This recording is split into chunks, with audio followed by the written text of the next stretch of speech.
Bonjour, j'espère que vous allez bien. Nous allons partager un verset de la Bible. Ça se trouve dans Romains chapitre 1, le verset 16. Le verset 16 qui dit ceci: Car je n'ai point honte de l'évangile, c'est la puissance de Dieu pour le salut de quiconque croit, du juif premièrement, puis du grec. Car je n'ai point honte de l'évangile. Car je n'ai point honte de l'évangile.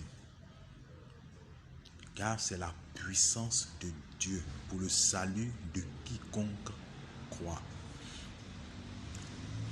L'évangile, c'est la puissance de Dieu. C'est surtout ça qui m'intéresse. C'est la puissance de Dieu. Quand on parle de l'évangile, on parle de Jésus. On parle de Jésus qui est venu mourir pour tes péchés et pour mes péchés. On parle de Jésus, non seulement qui est mort pour nos péchés, mais aussi qui est ressuscité pour notre justification.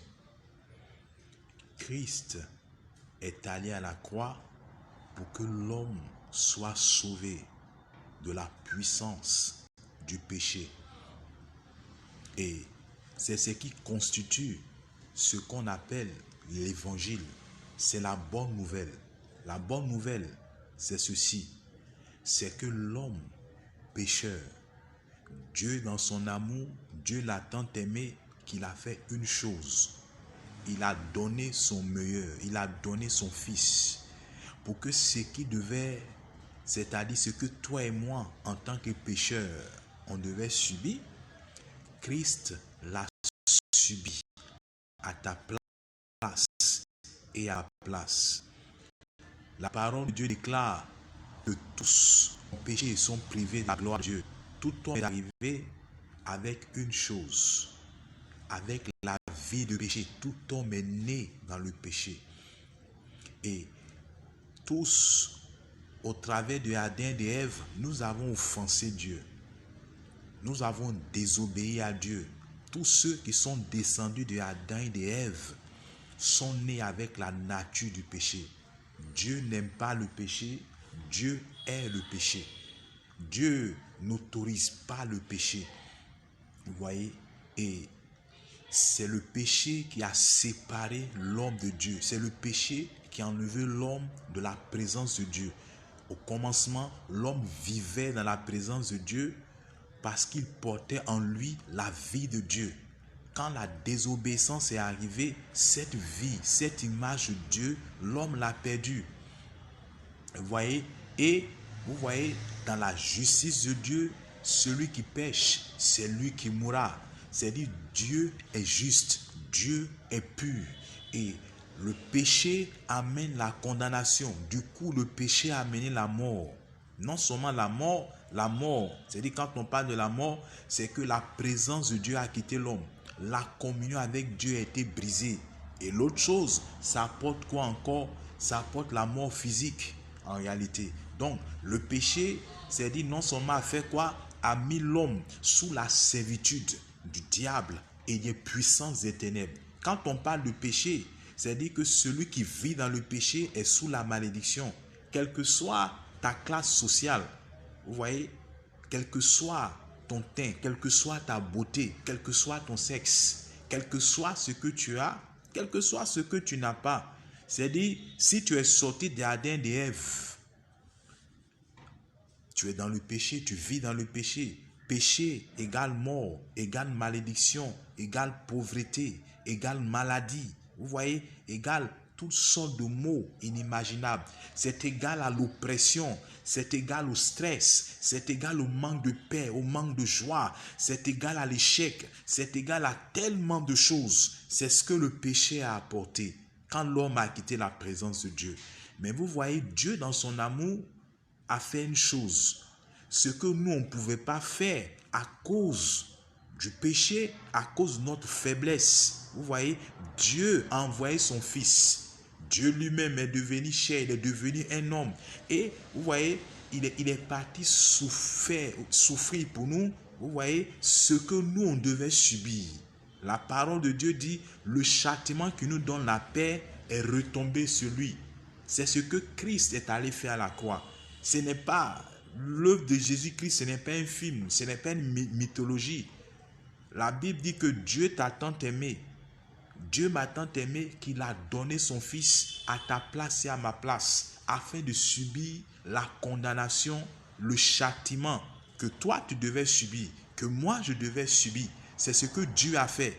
Il a porté, il est devenu, vous voyez, il est devenu péché pour que quand on va le recevoir, nous sommes justice de Dieu. Il a porté toute malédiction. Vous voyez, quand on parle de le péché, celui qui vit dans le péché est sous la malédiction. Est-ce que tu sais que tu peux même être riche, hein? Tu peux avoir de l'argent, mais aussi longtemps que Christ n'est pas dans ton cœur, aussi longtemps que Christ n'est pas dans mon cœur, c'est dit je demeure sous la malédiction. Christ a porté la malédiction sur lui, ta malédiction, ma malédiction, afin que nous puissions faire quoi? Devenir bénédiction en lui, en le recevant, en l'acceptant. La bénédiction n'est pas synonyme d'argent. Ça va au-delà de l'argent. Ça va au-delà de l'argent. Toi qui es en train de m'écouter, toi qui es en train de suivre, toi qui vas peut-être lire cette vidéo, tu dois savoir que Dieu te parle. Dieu parle à ton cœur. Dieu parle à ta vie.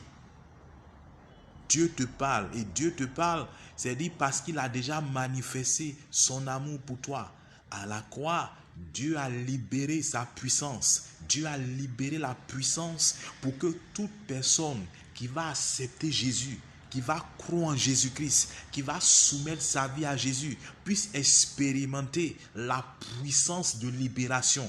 Il va être affranchi du péché, il va être affranchi de la malédiction, il va être affranchi de la domination du diable, de la domination des puissances des ténèbres. Vous voyez, la Bible dit qu'à la croix, Jésus a dominé l'enfer, il a dominé la mort. C'est ce qu'il a accompli. Vous voyez, donc, alors, c'est dit que Christ a accompli tout ça. Et c'est ce qui fait la puissance de l'évangile pour le salut de quiconque croit. Celui qui croit va expérimenter ce salut. Le salut n'est pas, ce n'est pas une mythologie, c'est une réalité. Parce que Jésus est réel. Maintenant, il vit.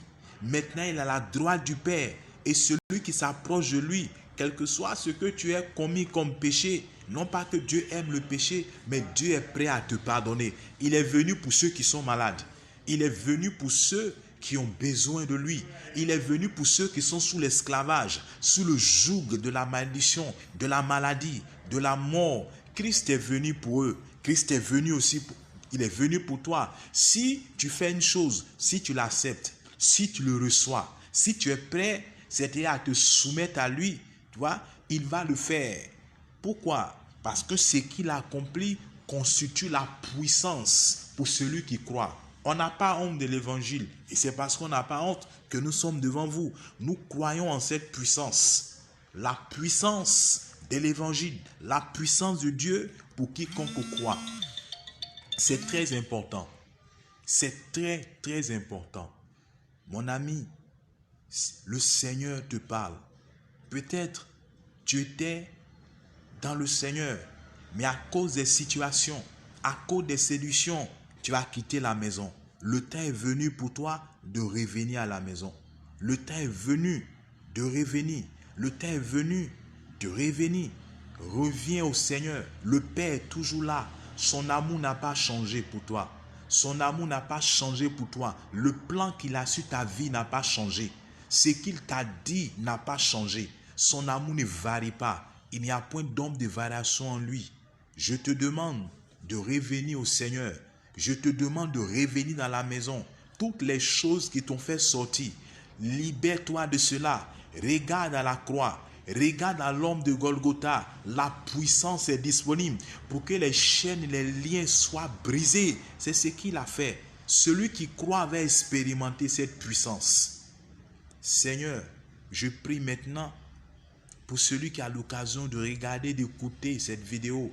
Seigneur, je prie que par le Saint-Esprit, tu ouvres son intelligence, tu ouvres son cœur, qu'il expérimente à l'instant même, quand son cœur s'ouvre, la puissance de l'évangile.